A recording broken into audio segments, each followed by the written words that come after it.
This is Feminist Wellness, and I'm your host, nurse practitioner, functional medicine expert, and life coach, Victoria Albina.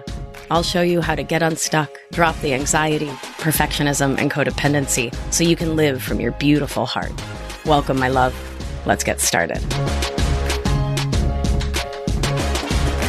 Hello, my love. I hope this finds you doing so well. I found myself saying to someone the other day, with a kind and gentle tone, "Your urgency is not my emergency."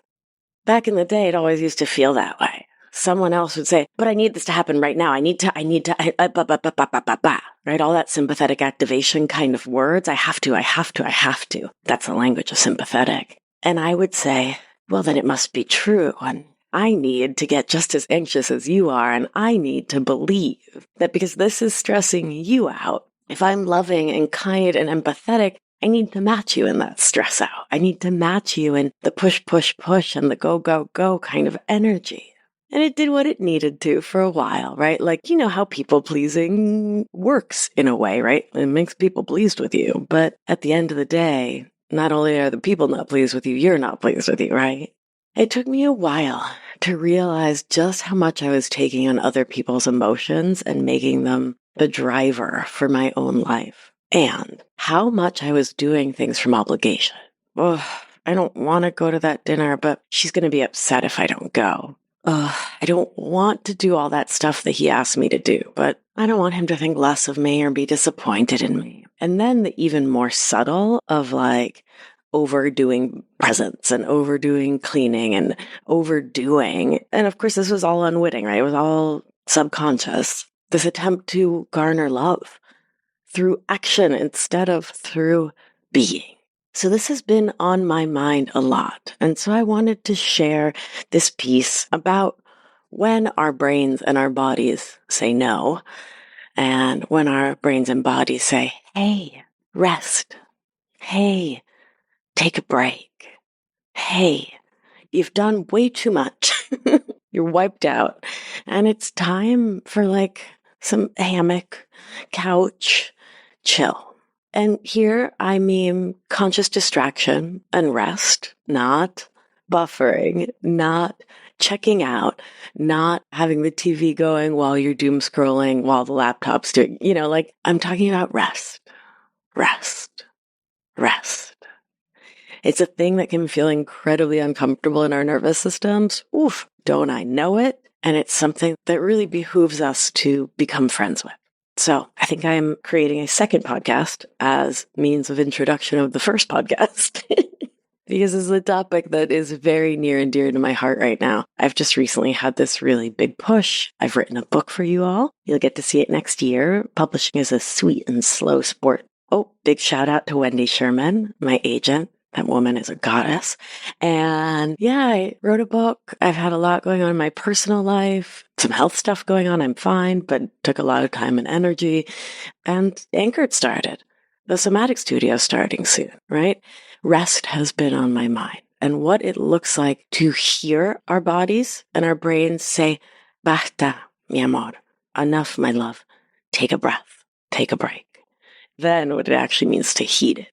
Without further ado, I really hope you enjoy this episode and just know that I adore you and I think you are completely and utterly worthy of rest, care, and all good things. Hello, my love. I hope this finds you doing so well. So, my darlings, today is the day of the week in which I generally create a podcast for you. And that is the theme for today. What to do and how to support yourself when no matter what you start to work on, your brain says, blarg. I'm cracking myself up saying blarg repeatedly. So that's me. So I was sitting there staring at this computer seemingly endlessly, and I realized I had some options. The first was to try to push myself to do something that my brain and body were obviously not having, which is a message. It's quite the cultural teaching, right? Push through it. No pain without gain. Yeah. It's a message I lived from for many years, pushing and pushing and pushing myself to keep working, to keep writing, to keep studying, to keep producing, to keep excelling. And then I took a breath, grounded myself, and remembered that I don't push myself any longer. I'm not into it. I'm not available for it. And this is one of the things we talk about a lot in Anchored, my 6-month program, moving out of the old story that we have to push through to change our thoughts and feels to feel better. That old story that we have to push through the signals from our bodies that say, hold on a second now, this doesn't feel right. This isn't the right choice for me, my life, my world right now. This isn't the thing that I want or need to be doing. And in those moments when we remember or decide that we're no longer available to push or be pushed, instead, we can pause and can ground ourselves in our bodies to open up space for compassion, curiosity, and care. The 3 C's we talk about here on the show with some regularity, which are vital to overcoming our codependent, perfectionist, and people-pleasing ways of being to create a life full of more love and less judgment for ourselves and others. And from there, we can live a life with more passion, creativity, and joy in which we are of service to the world and our communities. And we do that by dropping the obligation energy, that has to energy that often lurks behind the pushing, knowing that that energy leads to resentment, taking things personally, or creating drama and stress around the task, thought, or feeling. And we go to there and roll around in all those old feels instead of being out there in the world, rallying for change and making the world a better place for all of us. So when we release pushing through the struggle or emotion, we help bring our nervous systems out of whatever spinny state they're in. For some of us, our nervous systems go into sympathetic when we feel stressed or stuck. And that's the revved up, anxious, worried, fight or flight state. For some of us, we've been pushing for so long that our nervous systems can't even sort of muster going into sympathetic. We might touch base there for a second and then quickly find ourselves in dorsal, that checked out, disconnected state. And we bring ourselves back home into ventral vagal, the safe and social part of our nervous system, by pausing and connecting with presence so we can tap into our intuition, our deep knowing about what is in our own best interest, what it is that truly serves us, both in this moment and in our lives in the long run. And if you're like, wait, what are these science words? If you're totally new to polyvagal theory, welcome. I go into a lot more detail about this pretty much in every show forever, but specifically episodes 58 and 174. So the curiosity that comes in the pause carries an invitation to get radically honest with ourselves, to ask ourselves, mind and body, what is up in this moment when the internal gears have grounded to a halt? We can lovingly, gently ask ourselves, am I in that pressured perfectionist procrastination spiral that we talked all about in episode 104? That is there a part of me telling me that what I am trying to do or believe I need to do in this moment needs to be done absolutely perfectly, or I shouldn't even bother doing the thing? Next, we'll ask, am I basing my value and worth as a human on doing the thing and doing that thing perfectly? Because wow, that much pressure could sure keep you from doing the thing, right? Next, I'll ask, what am I going to make it mean about myself if someone else doesn't like what I create or produce? Is that worry getting in my way? Because when your worth is dependent on what you're producing, then the action you're trying to take carries the weight of your whole life and sense of self. When really, it's just a memo. It's just a PowerPoint. It's cleaning the house. It's writing a podcast and has nothing to do with your actual worth as a human being. My beauty, I'll also invite you to explore how you're talking to yourself in these moments. Are you saying things like, why can't I do this? What's wrong with me? Why is this not working? Why can't I get a sentence down? When you pause and look at it, is that language serving you, my darling? And from there, what are you making it mean about yourself that it feels challenging in this moment to get started on this work? Are you telling some BS old story that you're lazy, that you're no good or a loser or somehow lacking? You're such a procrastinator. You're always late.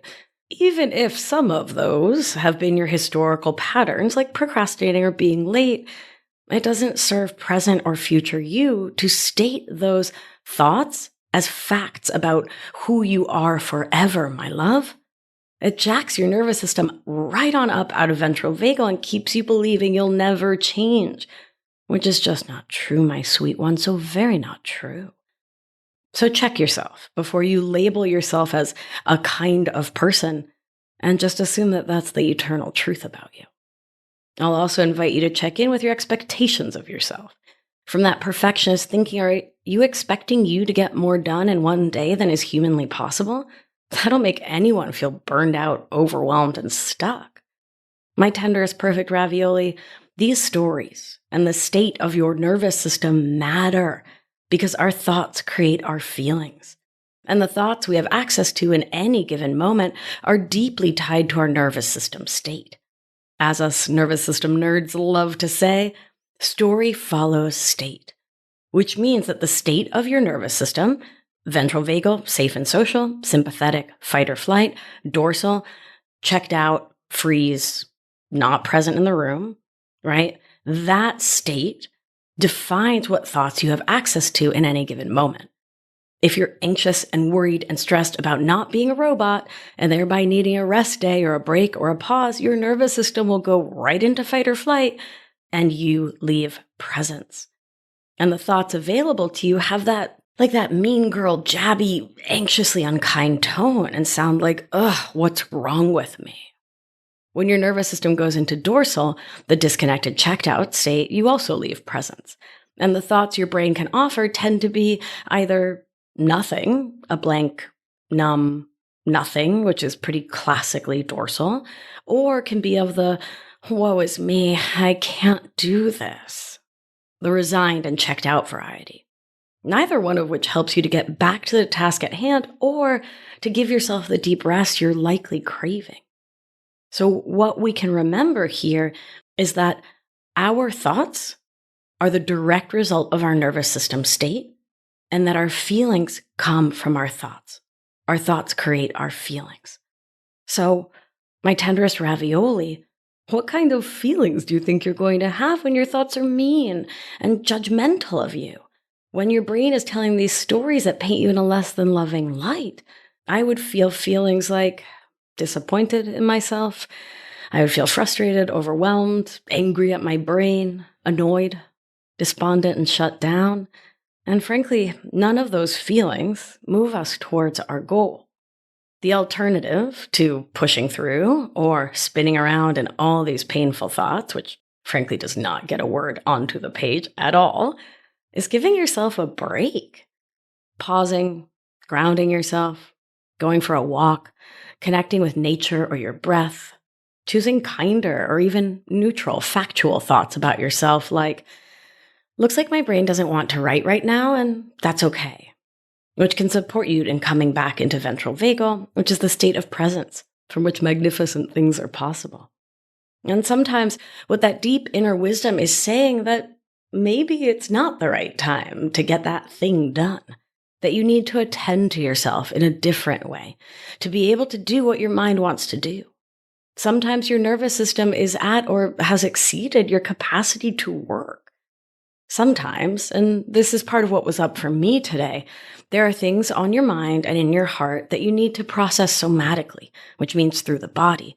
And your body is focused on getting you to rest so that you can actually do the deeper emotional work that has nothing to do with writing a podcast or making a PowerPoint. So my darling, I'll offer you this. What would it feel like to just call it? To just decide that you've done enough for right now and that you're going to listen to your brain and your body when they say basta. That today is not the day you're going to get whatever it is that's on your list done, that today is in fact a beautiful day to rest. And for many of us, the thought of even saying this on like a Wednesday is mind-blowing because we're so used to taking care of everyone and everything in our worlds, to fixing everything, taking way too much onto our tiny shoulders. And the thought of giving ourselves a rest day likely hasn't even crossed your mind. Or what do I know? Maybe you're a championship rester. I almost said wrestler, but maybe you're a championship rester, in which case, good for you. That's phenomenal. But for those of us who have historically worked ourselves to the bone, kept going, right, in many cases to try to outrun our own thoughts and our own feelings, what would it feel like to decide that today is a day in which you can choose to honor your body in all its brilliance? And that you can choose with intention, if not to call the day, then at least to let yourself couch it for an hour. And we do that not in an attempt to buffer or escape your feelings, but rather because sometimes a human just needs a break because science. As small mammals, we need rest to change the internal channel so we can get back to presence, to shift the mind spin into a moment of calm that comes from deep breath. Listen, the way our neurons in our brains work is predicated on rest, which we need to be able to absorb new information, process memories, create new understanding, to get creative, and to find interesting new solutions in life, to shift our nervous system state, and to be able to do the thought work of choosing new thoughts and feels, new ways of relating in the world. And so instead of pushing through and taking endless action like a chicken with its head cut off, by allowing for rest, you can hold space to allow yourself to actually feel what you're feeling, so your emotions can move through and out instead of getting trapped in your tissues. Now, you know me, I'm a nurse practitioner, a nurse at my core. I'm always going to be realistic and practical. So sometimes we have deadlines, right? Sometimes other people have assigned us tasks because, we work somewhere, have an editor, and we really do need to take action to get the task done, lest we get made redundant. And then two, when someone comes at you with do it now energy and your body goes, blarg, the invitation is to pause and to not let someone else's urgency feel like an emergency in our bodies, which can also block us from doing what's needed because any action you take from that energy will create more of that same energy. Frantic begets frantic and will not lead to getting things done, much less getting things done well, much less to you feeling grounded and safe in your body in the short and long run. Also remember that pushing through rarely gets us anywhere when the body is screaming no. We take unaligned action from that pushing energy and end up half-assing a dozen tasks instead of full-assing the thing that really matters, because that get it all done at all costs to me and my body hustle energy not only drives ineffective action, it also strengthens that old neural groove that says something outside of me is way more important than me and the energetic and physical needs of my human body, which for those of us who were raised in codependent, perfectionist, and people-pleasing households was pretty much what we heard and saw modeled for us every day growing up. I want to make it clear, very, very clear, that there's no award that I've ever heard of for sitting at a desk for 10 hours and staring into the abyss. And when you believe that it's somehow laudable to force yourself to try to do things when you're getting the internal no, you keep yourself stuck and spinning. Meanwhile, through self-awareness, which sounds like, well, looks like my brain and body are telling me to pause right now, we can get to self-acceptance. This is the truth of what is right now. I'm getting a full body no, a signal to hit the brakes and pause, and that is okay. And from there, giving yourself permission to be a human and not a robot automaton in this late-stage capitalist production over humanity framework. When you give yourself permission to just be, that might be enough for your body to begin to allow you to change the channel and to return to focus. Your body your inner children, once attuned to by you, once listened to, once loved up on, might just say, "Oh, that was pretty sweet of you. You know what? I will let you write the thing. I will give you the motivation. I can see your commitment to doing this, so let's get to it." I've definitely had that experience where I just give myself permission and all of a sudden the block starts to evaporate.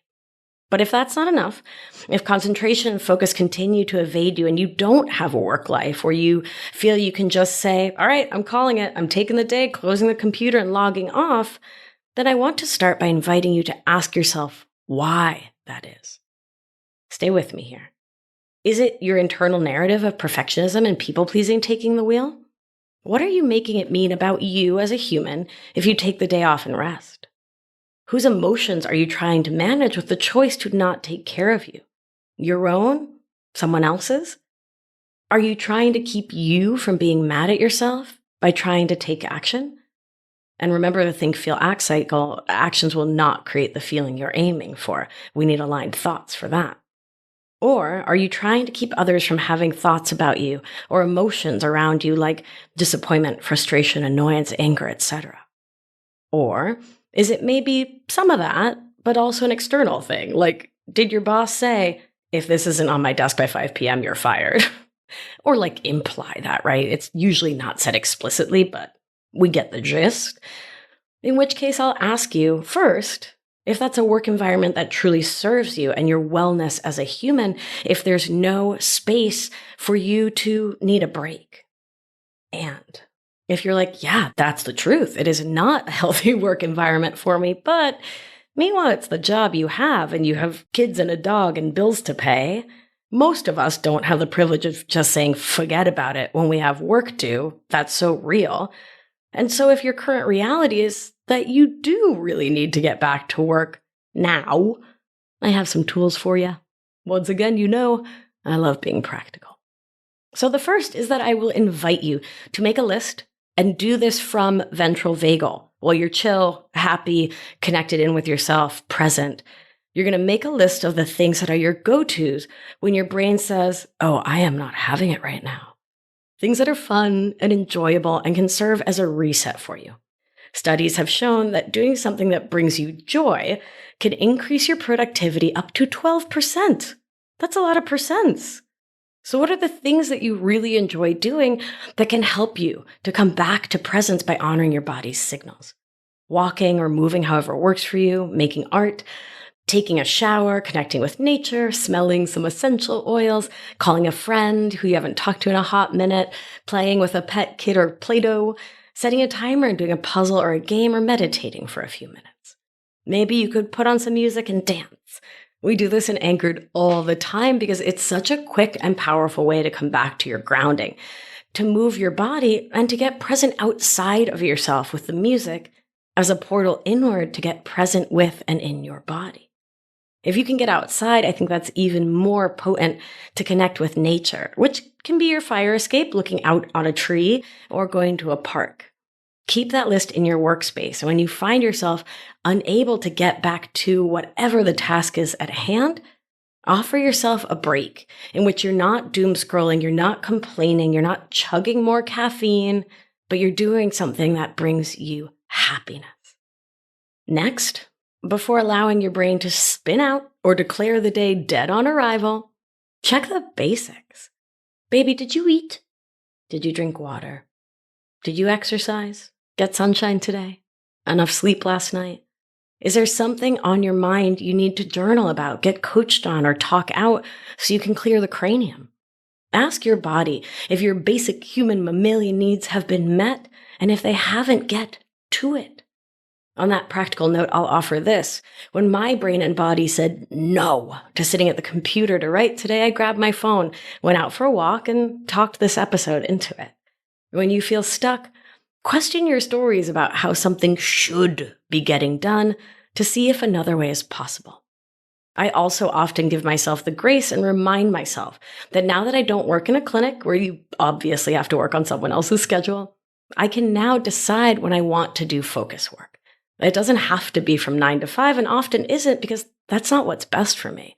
If you work from home, as many of us now do, and find yourself getting stuck on a project during the day, frequently, right? If this is just what happens at 2 p.m., then that could be a sign that that isn't your best focus time. And you get to experiment and play around to find out when is.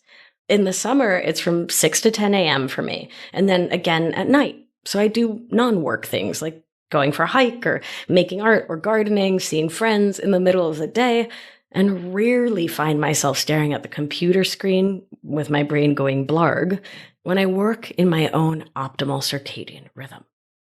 One of my favorite somatic or body-based tools to change the channel when you feel stuck is to stand up if your body does that, and you can totally adapt this and do it in a wheelchair, walker, in bed, and give your whole body a good shakeout to help move pent-up energy up through the body and out through the nervous system. Especially if you've been sitting staring at a screen for too long, not writing a word and getting more and more frustrated by the second, then I'll invite you to join me. Start to shake one hand and let that shake come up your forearm, up to your shoulder, across your clavicles to the other arm. Now you're shaking both arms. See if you can lift one foot and shake that, shake the other foot, get a good bend in the knees and start to shake the whole body. God, I love the way that feels. It helps you to get into my body, get present, ground, and it does help me reset and get back to it.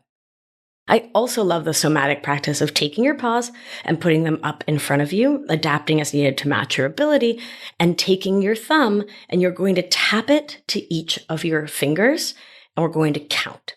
So I go fast if I feel stuck or frozen. So that would be me taking my thumb and touching my index finger and saying 1, my New York finger and saying 2, my ring finger and saying 3, my pinky and saying 4, and then I'll come back. Pinky, 4, ring, 3, New York, 1. Well, New York, 1, right? My brain just had to say New York is number 1. We all know Rhode Island is number 1, but New York is a pretty close second. Oh, brains. New York was 2.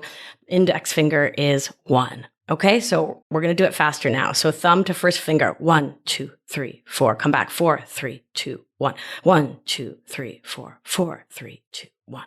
So I do that and I'll do it with both hands. And what's really nice is you can do it up in front of your face. I like to watch my fingers doing it, but you can also do it below your desk or in your lap. If you're in a meeting or on a Zoom call and you're like, hello, brain, please come online, please. Please, please, please.